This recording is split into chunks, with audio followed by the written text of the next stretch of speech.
তুমি যে কোনো মূল্যে পারো আমাকে বের করো। তখনও গর্ভ অবস্থায় ছিল সন্তান। তুমি ছাড়া আমার কে আছে? ওনার বিরুদ্ধে একটা ধর্ষণ মামলা করছে। সম্পর্কটা ছিল 2023 সাল থেকে, এবং তার সাথে আমার এনগেজমেন্ট হয়। নোবেলের ফ্যামিলি, নোবেলের মা, নোবেল থাকেন সবাই মিলে। তখন থেকে নোবেলের ফ্যামিলির সাথে আমার ভালো একটা সম্পর্ক তৈরি হয়, তারাও করেন আমার সাথে ভালো একটা সম্পর্ক।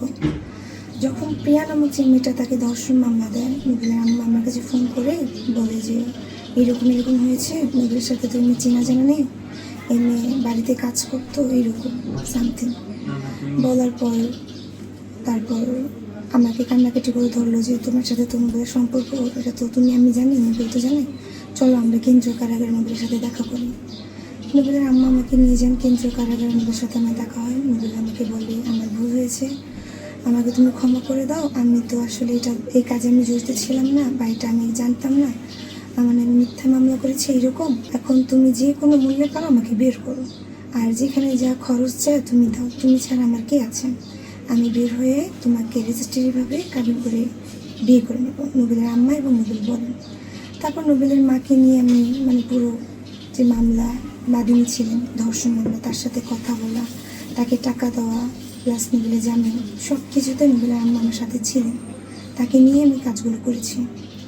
তারপর নোবেলের আম্মা যখন আমার কাছ থেকে টাকা পয়সা নেয়, বলে আইনি খরচ, ওই মেয়ে 10 লক্ষ টাকা চাচ্ছে, 5 লক্ষ তুমি দাও লাগবে, এইরকম নেওয়ার পরে হচ্ছিল যে আমার সাথে কন্ট্যাক্ট বন্ধ করে দেন।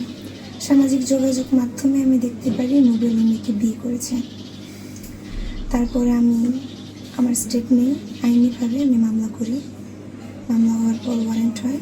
নোবেল যখন ডেমরা থানা তাকে অ্যারেস্ট করে, তখন তারা আমাকে ফোন দিয়ে বলে আসামি ধরা হয়েছে, আপনি আসেন দেখা করবেন। যখন আমি যে দেখা করি, তখন নোবেল বলে যে আমি তোমাকে কাবিন করে নিব একবারে, তুমি জামিন দিয়ে দাও, আমি এই বিয়ে মানিনি, এই বিয়ে আমাকে জোর করে দেওয়া হয়েছে ধর্ষণ মামলা করে, আমি জোর সাথে সংসার করব না, এবং যে বাচ্চাটা হয়েছে সে বাচ্চাটা আমার কিনা আমার সন্দেহ, তুমি পারলে ডিএনএ টেস্ট করো আইনিভাবে।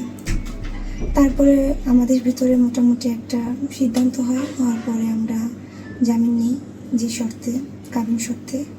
জামিন নেওয়ার পরে আমরা যে একসাথে বের হয়ে যাই, তখন যে বাড়িতে নিয়ে যায়, নিয়ে মারধরের বিষয়ের পর আমি একটা মামলা করি কিছুদিন আগে, মারামারির বিষয় নিয়ে মামলা করার পরে এখন আজকে যে শুনানি ছিল আমরা এখানে আসি। তা আমাদের বাদী যেহেতু প্রেমের সম্পর্ক ছিল তাতে রাজি হয়েছিলেন, কিন্তু আজকে ওনারা বলতেছেন যে ওনারা আরেকজন আছে, ওনার নাম হচ্ছে কি প্রিয়া নাকি, ওনাকে বিয়ে করছে, 4 মাসের সন্তান আছে। তা আমরা ওই বিষয়ে অবগত আছি, উনি এই মামলায় আসামি আছে। এই প্রিয়া ওনার বিরুদ্ধে একটা ধর্ষণ মামলা করছে 9/1 মামলায়। সেখানে বিজ্ঞ আদালত, নারী শিশু বিজ্ঞ আদালত তাকে শর্ত দিয়েছিলেন যে যদি উনি বিয়ে করতে রাজি হন তাহলেই তাকে জামিন দেবে। তখন সেই পরিস্থিতিতে ওই প্রিয়ার সাথে বিয়ে করেন। যখন এই বিয়ে করেন তখনও গর্ভ অবস্থায় ছিল সন্তান, এই জন্য বিজ্ঞ আদালত এই সিদ্ধান্ত দিয়েছিলেন।